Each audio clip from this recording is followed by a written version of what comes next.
E o magnata grego Evangelos Marinakis negocia com o São Paulo. O vídeo de hoje do canal do Nicola traz detalhes importantes dessa história, atualizações, bastidores, finanças e muito mais. Fala aí pessoal, sou Jorge Nicola, bem-vindos a mais um vídeo do canal, sempre bom ter vocês por aqui. Sem perder tempo, só pedir para deixar like, se inscrever no canal e ativar as notificações. Bora falar agora sobre o São Paulo, informação super importante. Há muitas semanas venho contando para vocês que Evangelos Marinakis tinha negociação para compra do Vasco e também com outro clube brasileiro da Série A. Gastei semanas perguntando para as minhas fontes qual é esse outro time, qual pode ser a negociação, até que nessa sexta-feira o GE trouxe a notícia de que Evangelos Marinakis negocia com o São Paulo. Já foram duas reuniões presenciais com o presidente Júlio Casares. Na semana passada o Casares esteve em Londres para conversar com o Marinakis. A ideia da negociação com o São Paulo é diferente da do Vasco. Se o Marinakis quer comprar o Vasco em relação ao São Paulo, a ideia é ser um parceiro nas categorias de base. O Tricolor entende que precisa investir na base, e o jeito mais fácil de tornar a base do São Paulo extremamente competitiva seria buscar jogadores de outros clubes na base, algo que o Palmeiras faz com uma enorme capacidade. Para você contratar atletas da base, você precisa ter dinheiro, muito menos dinheiro do que você vai investir quando o atleta já é profissional, mas na base também há a necessidade desse investimento. E o São Paulo busca um investidor, um parceiro que coloque essa grana para permitir ao São Paulo fechar chegadas, contratações de atletas de outros times. Em troca, esse empresário vai ter direito a uma participação no lucro de eventuais negócios que forem fechados durante o período. É nesse contexto que São Paulo e Marinakis tentam chegar a um acordo. O Marinakis gosta da ideia de investir no São Paulo, adora a ideia de investir em atletas da base. Isso também pode beneficiar seus clubes no exterior, entre eles o Olympiacos, o Rio Ave e também o Nottingham Forest. Perguntei para minha fonte que lá atrás afirmava que o Marinakis negociava com o Vasco e com mais um clube, se esse time era o São Paulo, e a resposta foi sim. Essa pessoa ainda afirmou que uma coisa não impede a outra. O Marinakis pode comprar a SAF do Vasco e pode ter parceria na base do São Paulo. Importante fazer esse registro. Só para completar em relação a Cotia, o centro de treinamento do Tricolor, está descartada a venda física de Cotia ou um percentual da estrutura. Não é nada disso que o São Paulo busca. O São Paulo quer alguém que coloque dinheiro para que o Tricolor vá buscar contratações na base. E esses jogadores vendidos mais para frente tenham retorno pro Tricolor e também para o investidor. Cotia, que tem 8 campos e um estádio, 8 vestiários, 4 campos sociais, quadra poliesportiva, campo de areia, 4 alojamentos para 110 jogadores, tem refis, refeitório, 2 piscinas e um alojamento para 148 hóspedes. Ramon do Cuiabá no São Paulo. Ô Paulo, não tô botando muita fé nessa história, mas o Ramon não pertence ao Cuiabá. Outro dia até tava perguntando pro Cristiano, Cristiano, o Ramon vai voltar para a Grécia?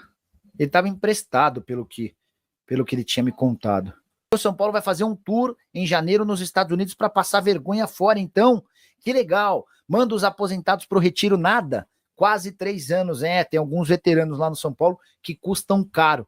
Hoje eu estava contando no meu blog, eu já tinha até falado por aqui, que se Arboleda e Luciano receberem proposta, São Paulo não vai criar grande impedimento. Eu sei que o São Paulo não pode declarar isso publicamente, especialmente em relação ao Luciano, que tem uma série de adoradores, muitos fãs do São Paulo, muitos São Paulinos são fãs do Luciano. E aí um número curioso, 18 gols no ano e 23 cartões amarelos. Mas tudo bem, não é sobre isso que eu tô falando. O São Paulo precisa baixar a folha salarial em pelo menos R$1,5 milhão por mês. E se você consegue abrir mão do Arboleda e do Luciano, você já consegue reduzir em 1,5. O Luciano foi especulado em alguns clubes no Brasil, falaram em Cruzeiro, não tem nada, falaram em Santos, o Santos tentou trocar, mas o São Paulo não teve interesse, a troca seria pelo Lucas Barbosa. O que pode acontecer é o Luciano ser vendido por um time do Oriente Médio, tá? Sobre o Arboleda, ele foi oferecido ao Cruzeiro, o Cruzeiro até gosta do nome, mas considera o valor muito alto. O salário dele custa na casa dos 800 mil por mês. O Wendel vem para ganhar mais de R$1 milhão por mês no São Paulo? Não, Pedro, eu não acredito nessa possibilidade. O Wendel ganha R$1 milhão por mês no Porto. Eu acho que no pior dos cenários, o São Paulo vai igualar essa proposta.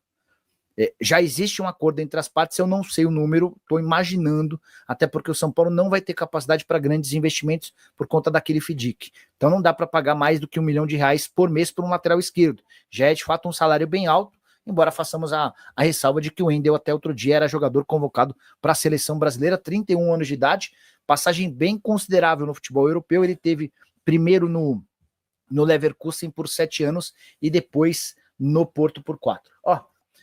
Nem a pau o Roger Guedes viria para o São Paulo, não, esquece, Valdinei, nenhuma chance, isso nunca nem sequer foi especulado, tá? O São Paulo, o Roger Guedes ganha 5 milhões de reais por mês, e o time dele, o Al Rayyan, quer 16 milhões de euros para liberá-lo. Nicola, alguma coisa do Wendel e do Oscar? O Wendel, negociações avançadas, o Oscar disse ao São Paulo que prefere voltar ao Brasil só mais para frente, ele tem problemas pessoais que o impediriam de voltar por agora, tá? Preciso te falar agora sobre o São Paulo que vai vender parte de Cotia. Como é que é essa história? Quem trouxe a informação bombástica foi o Sgarbi, comentarista da TV Bandeirantes. O Sgarbi afirma que o São Paulo busca no mercado um investidor ou investidores dispostos a colocar dinheiro em Cotia. Em troca, eles ficariam com percentuais de venda futura de atletas que fossem revelados no centro de treinamento da base do São Paulo. Que o Tricolor busca parceiros é verdade. Que o Júlio Casares recentemente viajou para Londres atrás de acordos como esse também é verdade. Mas a ideia do São Paulo não é repassar o controle acionário de Cotia ou algo do gênero. Até ouvi de um dirigente do São Paulo que o Tricolor já faz uma série de pequenas parcerias quando contrata jogadores para base. Essa fonte com quem conversei citou, por exemplo, o caso do Rian Francisco. São Paulo e SCA Brasil eram parceiros no Rian Francisco. O Tricolor comprou 20% do atleta que pertencia ao SCA e hoje tem 80% dos direitos e o SCA tem outros 20%. O São Paulo gasta com o seu centro de treinamento de Cotia cerca de 30 milhões de reais por ano. Se o Tricolor tivesse pelo menos mais 15, 16, 17, talvez 20 milhões de reais para investimento, poderia contratar vários atletas de outros times ainda nas categorias de base para depois pensar em revendê-los e aí repassaria parte desse lucro para esses parceiros no mercado. Não se trata de uma compra física da estrutura, e sim de uma parceria. Vale a lembrança de que o São Paulo vai sofrer uma enorme dificuldade em fazer receita e contratar jogadores importantes no próximo ano por conta de um acordo com o FIDIC que vai obrigar o Tricolor a gastar no máximo 350 milhões de reais na temporada que vem. Circulou também uma notícia de que Júlio Casares e o departamento de futebol do São Paulo andaram se estranhando. O Júlio publicou nessa sexta-feira uma foto num almoço no Morumbi, ao lado de todos os membros da diretoria, por ação que eu tenho de que a relação dele com o pessoal da Barra Funda é das melhores. Preciso falar agora sobre um ex-zagueiro do São Paulo que pintou na mira de vários clubes brasileiros. Eu me refiro a Luizão, hoje com 22 anos de idade. Ele é formado na base do São Paulo e joga ao lado do Beraldo.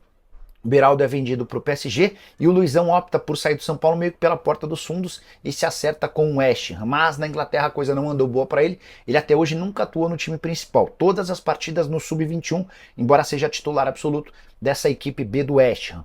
Importante contar que ele decidiu voltar ao Brasil, até porque sua esposa vai ter o segundo filho, a adaptação da família a Londres não foi das melhores, muito frio, umas dificuldades, ele também não tem conseguido jogar no time principal. E os seus representantes têm conversado com clubes brasileiros na busca por interessados num empréstimo. Internacional, Fortaleza, Vasco e Atlético Mineiro hoje são os principais interessados na contratação do Luizão, que quase foi parar no Corinthians em outra janela de transferência. Na última hora o negócio não avançou. Luizão, que na atual temporada soma 17 partidas e um gol pelo time Sub-21 do West Ham. Esse gol, inclusive, foi marcado no último jogo. Damian Pueblo, do Instituto, na Argentina, ótimos números na temporada, joga de meia, ponta esquerda, ponta direita, meia interessante, fora do radar de grandes clubes, passe para o São Paulo. Deixa eu printar essa mensagem aqui, ó.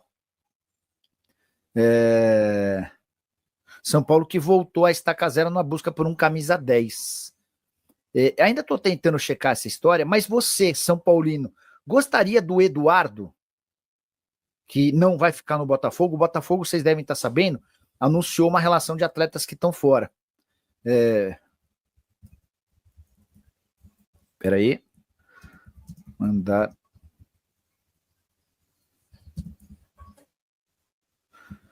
Eu acho que o Eduardo, cara, pode ser uma opção interessante. Vou até deixar só essa pessoa responder aqui sobre a sugestão do Gustavo Felipe, e eu já encaminho essa pergunta a respeito do Eduardo, tá? E o Botafogo perdeu o Almada, que é o que tudo indica vai jogar no Lyon, decidiu não renovar com o Marçal, com o Tietê, com o Eduardo, tem mais alguém que sai. O Adrielson está sendo devolvido ao Lyon, enquanto o Pablo está sendo devolvido para o Flamengo, tá?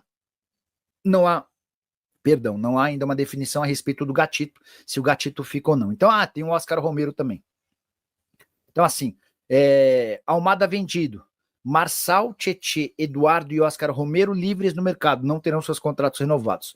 Pablo e Adriel são devolvidos para, respectivamente, Flamengo e Lyon, e o Gatito deve acabar renovando o contrato, tá? O Henrique, 9 de julho, boa noite, Nicola, tudo certo entre o Wendel e São Paulo?